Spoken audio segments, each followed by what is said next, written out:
بسم اللہ الرحمن الرحیم۔ سورہ بقرہ پہلا پارہ آیت نمبر 23۔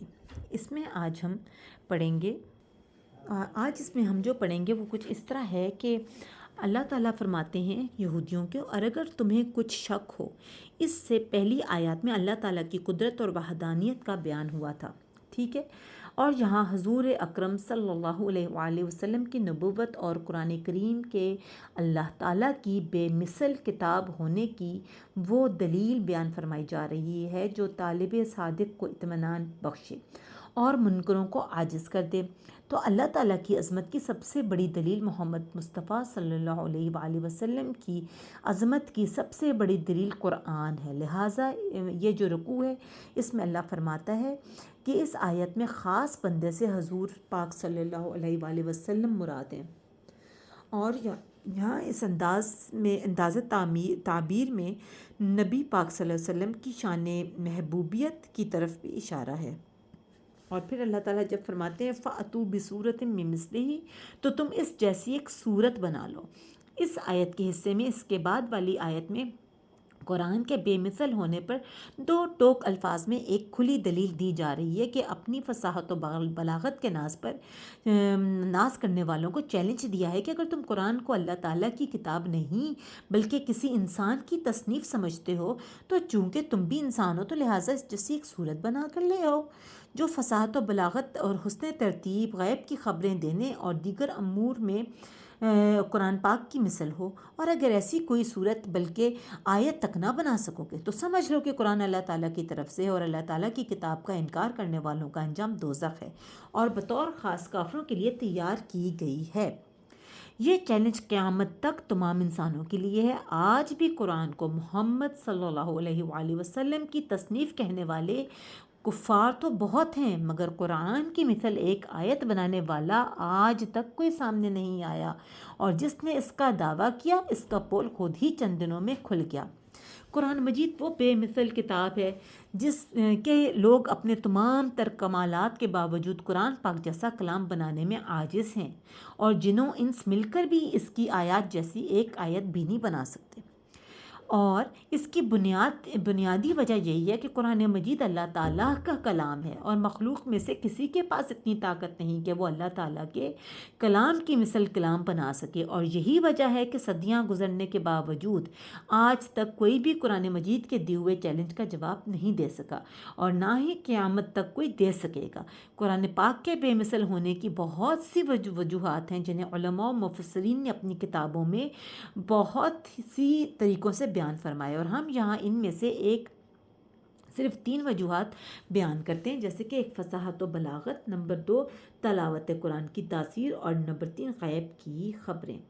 اب جو فصاحت و بلاغت ہے وہ کیا ہے کہ عرب کے لوگ فصاحت و بلاغت کے میدان میں شہ سوار تھے، اور ان کی صفوں میں بہت سے ایسے لوگ موجود تھے جو کہ بلاغت کے فن میں اعلیٰ ترین منصب رکھتے تھے، عمدہ الفاظ بولنے والے، چھوٹے اور بڑے جملوں کو بڑی فصاحت سے تیار کرنے والے تھے، اور تھوڑے کلام میں بہترین تصریف کر لیتے تھے، اپنی مراد کو بڑے عمدہ انداز میں بیان کرتے تھے، کلام میں فصاحت و بلاغت کے تمام فنون کی رعایت کرتے، اور ایسے ماہر تھے کہ فصاحت و بلاغت کے جس دروازے سے چاہتے داخل ہو جاتے۔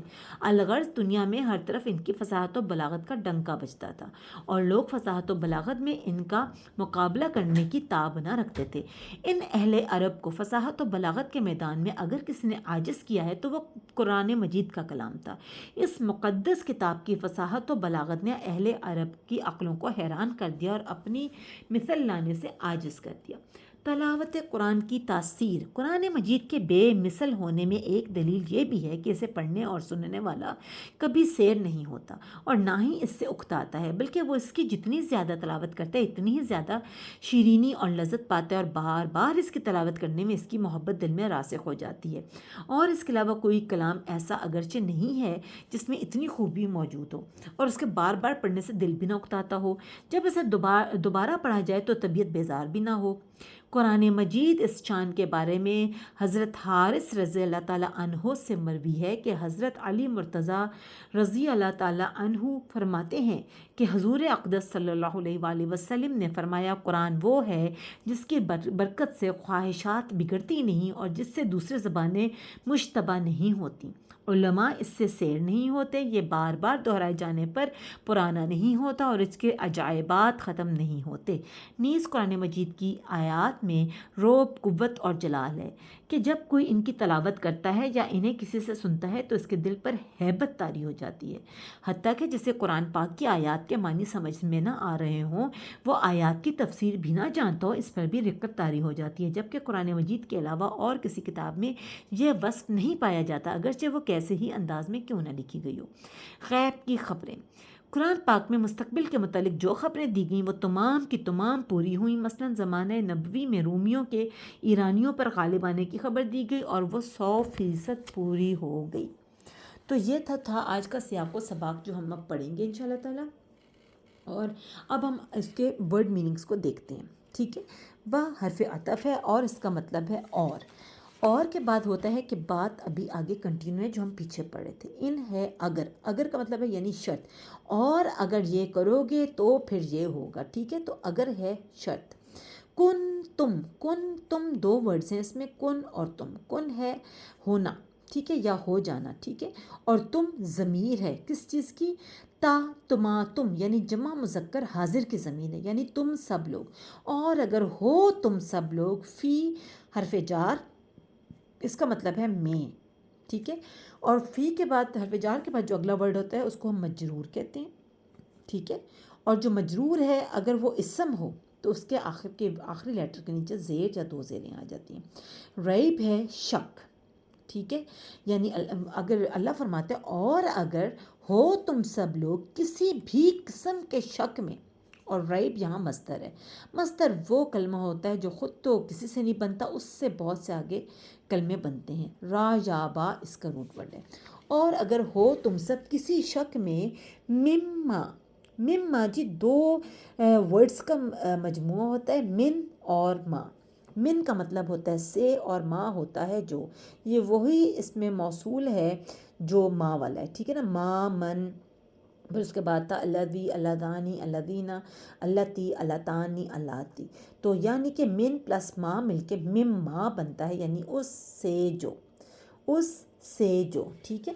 اللہ فرماتے اور اگر ہو تم سب لوگ کسی شک میں، اس سے جو نزلنا، روٹ ورڈ ہے نازلہ، اور آپ یہ دیکھیں یہ جو نزلنا ہے اس کا مطلب ہے یہ نزلہ تو ہو گیا نا، واحد مذکر غائب کا صیغہ، نزلہ یعنی اس ایک نے نازل کیا۔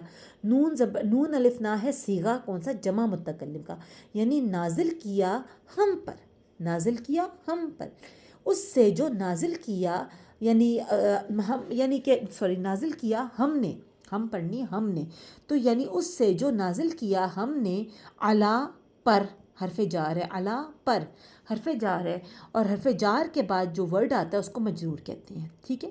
عبدی مجرور ہے، عبدی نام، عبدی کیا ہے؟ ٹھیک ہے، عبدی ہے، یہ ہے عبدی، یہ ہے جمع ہے، ٹھیک ہے۔ عبدینا جمع متکلم ہے، یعنی کہ اپنے بندے پر، نہ اپنے، ٹھیک ہے، یہ ضمیر لگی ہوئی ہے، عبدینا اپنے بندے پر، ٹھیک ہے۔ اللہ فرماتے اور اگر ہو تم کسی شک میں، اس سے جو نازل کیا ہم نے اپنے بندے پر، فَأْتُو، فا کیا ہے؟ یہ ہے حرف عطف، اس کا مطلب ہے تو پس پھر، اور فا کا مطلب ہوتا ہے فوراً، ٹھیک ہے، تو پس پھر، اتو یہ امر ہے، اتو یعنی کہ اس کا روٹ ورڈ ہے الف تا یا، تو اس کا مطلب ہے لے آؤ، تو فوراً پھر لے آؤ۔ اگر تم کسی شک میں ہو تو کہتے ہیں اللہ تعالیٰ اس سے جو نازل کیا ہم نے اپنے بندے پر تو بس لے آؤ۔ کیا لے آؤ؟ یہ فعل امر ہے اور واحد مذکر حاضر کی ضمیر ہے، اتو، تو لے آؤ، بصورتن، بازر بھی جو ہے حرف جار ہے، اس کا مطلب ہے کوئی، ٹھیک ہے، صورتن ایک تو مصدر ہے اور اس میں نکرہ بھی ہے، کوئی صورت، سین بورا اس کا روٹ ورڈ ہے، یعنی اللہ فرماتے ہیں پھر کوئی صورت لے آؤ۔ اور اگر ہو تم کسی شک میں، اس سے جو نازل کیا ہم نے اپنے بندے پر، تو بس لے آؤ کوئی ایک صورت، من سے، مثل ہی، اس جیسی۔ اچھا ہی کیا ہے؟ اس کیا قرآن کی طرف اشارہ جا رہا ہے، یہ ہی کی ضمیر جاری ہے قرآن کی طرف، یعنی قرآن جیسی۔ مثل میم سالم اس کا روٹ ورڈ ہے۔ اچھا اب یہ واحد مذکر غائب ہے، مثلی، ٹھیک ہے۔ اللہ فرماتا ہے اگر تم کسی شک میں ہو تو اس قرآن جیسی ایک صورت ہی لے آؤ۔ بدعو، واو زبر واہ حرف عطف، ادعو، ادعو امر ہے، کیا مطلب ہے؟ واحد مذکر حاضر، تو اور بلاؤ، اور بلا لو، ٹھیک ہے۔ ایک تو جیسے صورت لے آؤ اور بلا لو، یہ امر ہے، آرڈر دے رہے ہیں اللہ تعالیٰ۔ اصل میں یہ تھا واحد مذکر غائب، لیکن جب یہ امر ہو جاتا ہے تو ہم اس کو حاضر میں چینج کر دیتے ہیں۔ تو اللہ کہتے ہیں اور بلا لو شہداء کم، شہداء گواہوں کی جمع ہے، یعنی کہ جمع مذکر ہے، اور کم ضمیر لگی ہوئی ہے جمع مذکر حاضر کی، یعنی تم سب لوگ اپنے گواہوں کو لے آؤ۔ من حرف جار ہے، اس کا مطلب ہے من دونی، علاوہ اس کے، ٹھیک ہے۔ کس کے علاوہ؟ یعنی اپنے گواہوں کو لے آؤ اللہ کے علاوہ۔ اب من دونی کے بعد آ رہا ہے دال واو نون، اس کا روٹ ورڈ ہے۔ دونی کے بعد اللہ ہی، اللہ کے علاوہ، تو اس کا مطلب ہے دونی ہو گیا مضاف اور اللہ ہی ہو گیا مضاف الیہ، اور من ہے حرف جار، یعنی اللہ کے علاوہ اپنے گناہوں میں سے کسی کو بھی لے آؤ، ٹھیک ہے۔ ان اگر، شرط، حرف شرط ہے، ان اگر، کن کیا ہے؟ ہو، تم سب لوگ، اور تم کون سی ضمیر ہے؟ جمع مذکر حاضر کی۔ اگر ہو تم سب لوگ، ٹھیک ہے، کن ماضی کا فعل ہے، اگر ہو تم سب لوگ صادقین، جمع مذکر سچے، صاد دال قاف اس کا روٹ ہے، اگر تم لوگ سچے ہو تو پھر تم لوگ ایسا کرو کہ جاؤ تم اپنے گواہوں کو بھی لے آؤ، اور کوئی ایک ایسی صورت بنا کے لے آؤ اور بلا لو سب کو، اگر جیسے میں نے اپنے بندے پر نازل کیا یعنی کہ قرآن شریف، تو بس لے آؤ تم لوگ بھی ایک ایسی صورت۔ اب ہم اس کے دوبارہ سے ایک بار روٹ ورڈ سمائے اور سیگے ایک بار ریوائز کر لیں۔ وہ حرف عطف، ان شرط، حرف شرط، کن ہے فعل ماضی کا، یعنی ہو جانا، ہو، ٹھیک ہے، اور تم کیا ہے؟ جمع مذکر حاضر کی ضمیر ہے، یعنی تم سب لوگ، یعنی اور اگر ہو تم سب، فی حرف جار، ریبن اس میں نکرہ، کسی شک میں، را یا با اس کا روٹ ورڈ ہے۔ مما، یہ دو الفاظ کا مجموعہ ہے، من اور ما۔ من حرف جار ہے، اس کا مطلب ہے سے، ما جو، اس سے جو نزلنا نازل کیا ہم نے، جمع متکلم ہے، ٹھیک ہے، فعل ماضی کا جمع متکلم ہے، یعنی کہ جو نازل کیا ہم نے، آگے علا پر، حرف جار، عبدینا اپنے بندے پر، ٹھیک ہے، یہ بھی جمع متکلم ہے، جو ہم نے نازل کیا اپنے بندے پر، یہ حرف عطف، تو پس پھر اتو امر ہے، الف تا یا اس کا روٹ ورڈ ہے، پس لے آؤ، ٹھیک ہے، تو لے آؤ بصورتن، یعنی بازر بھی کا مطلب ہے کوئی، ٹھیک ہے یہ حرف جار، صورتن کوئی صورت، اس میں نکرہ، کوئی صورت، سین وورا، کوئی بھی صورت لے آؤ، من مثل ہی، یعنی کہ من، یعنی جو ہی ہے نا اس کی ضمیر جاری قرآن میں، اس جیسی، من سے، یعنی اس جیسی سے کوئی بھی صورت لے آؤ۔ میم سالام اس کا روٹ ورڈ ہے، ودعو وا حرف عطف ہے، اور ادعو امر ہے، اور بلا لو، ٹھیک ہے، اور بلا لو شہداء کم، گواہوں کی جمع ہے یہ، یعنی جمع مذکر ہے، اور کم یہ ضمیر ہے جمع مذکر حاضر کی، یعنی تم سب، تو پھر اپنے گواہوں کو بھی لے آؤ۔ من دون اللہ، اللہ کے سوا، یہ کا کی آ رہی ہے، یعنی کہ یہ مضاف اور یہ مضاف الیہ، اللہ کے سوا پھر اپنے گواہوں کو لے آؤ، اللہ کو نہیں انوالو کرو۔ ان اگر حرف شرط ہے، کن تم ہو، تم کن ماضی کا ہے صیغہ، اور تم جو ہے جمع مذکر حاضر کی ضمیر ہے، اگر تم سب ہو صادقین سچے، جمع اور مذکر، جمع مذکر اور صادقہ اس کا روٹ ورڈ ہے، اس میں کوئی بھی ایسا مصدر نہیں ہے جس کی ہم گردان بنائیں، ٹھیک ہے۔ مولانا مودودی کے مطابق اس سے پہلے مکے میں کئی بار یہ چیلنج دیا جا چکا تھا کہ اگر تم اس قرآن کو انسان کی تصنیف سمجھتے ہو، یعنی اللہ انسان کے لکھی ہوئی بک سمجھتے ہو، تو اس کی مانند کوئی کلام تصنیف کر کے لے آؤ یا دکھا دو۔ اب مدینے پہنچ کر پھر اس کا اعادہ کیا جا رہا ہے، ٹھیک ہے، یعنی اس کو دوبارہ کہا جا رہا ہے کہ اگر اس کو تم انسان کا لکھا ہوا سمجھتے ہو تو اس جیسی کوئی چیز بنا کے لے آؤ۔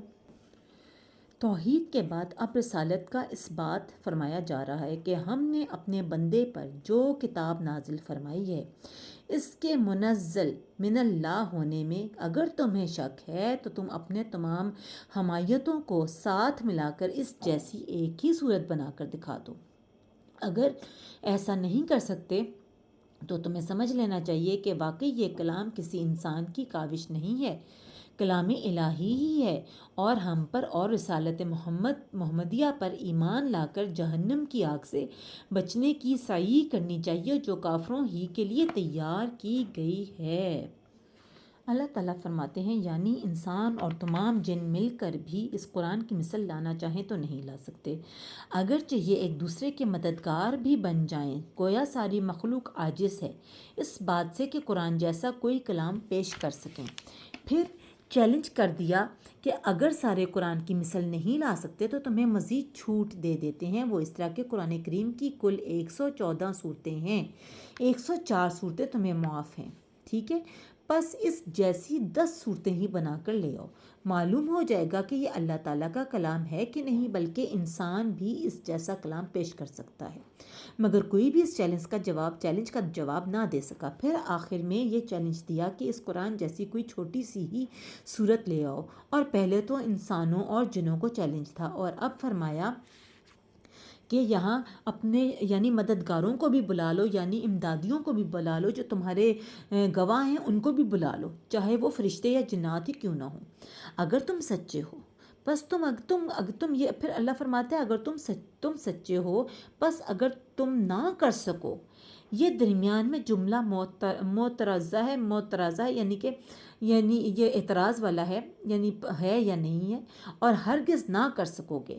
15ویں صدی شروع ہے، آج تک کوئی ماں کلال قرآن پاک جیسی ایک صورت بھی نہ لا سکا، حالانکہ صاحبان وائل جیسے بڑے بڑے فصیح و بلیغ اس دنیا میں آئے ہیں اور آ کے چلے گئے۔ ڈاکٹر اسرار کے مطابق ہے آیت جو ہم پڑھ رہے ہیں، یہ بات بڑے اہتمام کے ساتھ فرمائی گئی کہ اگر تم لوگوں کو اس کلام کے بارے میں کوئی شک ہے جو ہم نے اپنے بندے پر نازل کیا ہے، یعنی آپ صلی اللہ علیہ وسلم پر، کہ یہ کلام کہ یہ اللہ کا کلام نہیں ہے، تو اس جیسی ایک صورت تم بھی موضوع کر کے لے آؤ۔ یہ ایک سورۃ العصر کے مساوی بھی ہو سکتی تھی، سورہ کوثر کے مساوی بھی ہو سکتی تھی۔ قریش کا خیال تھا کہ شعراء کے پاس جن ہوتے ہیں جو انہیں شعر سکھاتے ہیں، ورنہ عام آدمی تو شعر نہیں کہہ سکتا۔ چنانچہ فرمایا کہ جو بھی تمہارے مددگار ہوں، ایک اللہ کو چھوڑ کر جس کی بھی تم مدد حاصل کر سکتے ہو، جنات ہوں یا انسان ہوں، خطیب ہوں، شعراء ہوں یا ادیب ہوں، ان سب کو جمع کر لو اور اس قرآن جیسی ایک ہی صورت بنا کر لے آؤ اگر تم سچے ہو۔